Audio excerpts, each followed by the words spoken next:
In today's video, I'm going to teach you how to transform your video footage into a striking black and white masterpiece using Canva. Whether you're aiming for a vintage look, want to emphasize visual elements, or just appreciate the timeless aesthetic of monochrome, this guide will walk you through the simple steps to achieve that effect. To begin, make sure you're in the right place by navigating to your Canva project. This is where all the magic happens. If you haven't already, log into your Canva account on your preferred web browser. Once logged in, head to your project dashboard. This is essentially your creative workspace where you'll see all the projects you've been working on.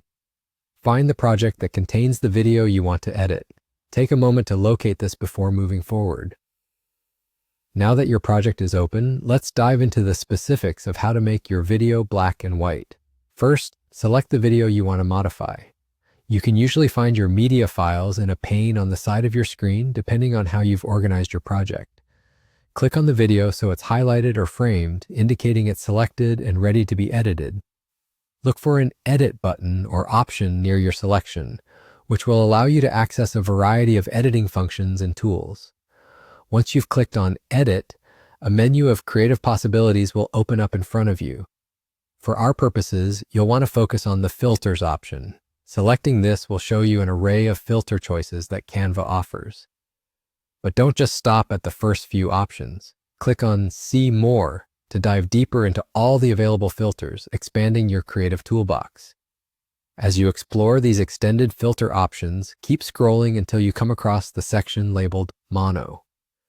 The Mono section is where you'll find the filters specifically designed for creating black and white effects. Each filter within the Mono section has a slightly different touch, adjusting contrast, brightness, and other subtle nuances to give your video exactly the aesthetic you're aiming for. Test a few out and see which one resonates with your vision for the project. Once you're satisfied with the black and white filter you've applied, you're all set. You should see the change reflected in the video preview, which allows you to make sure everything looks just the way you envisioned. If everything is satisfactory, your task is complete. Keep in mind that these changes should save automatically, but it's always a good idea to ensure your project is saved to avoid losing all your hard work. And that's it. You've successfully turned your video into a captivating black and white piece using Canva. I hope you found this walkthrough both insightful and easy to follow. Enjoy your new creation, and until next time, keep creating with confidence.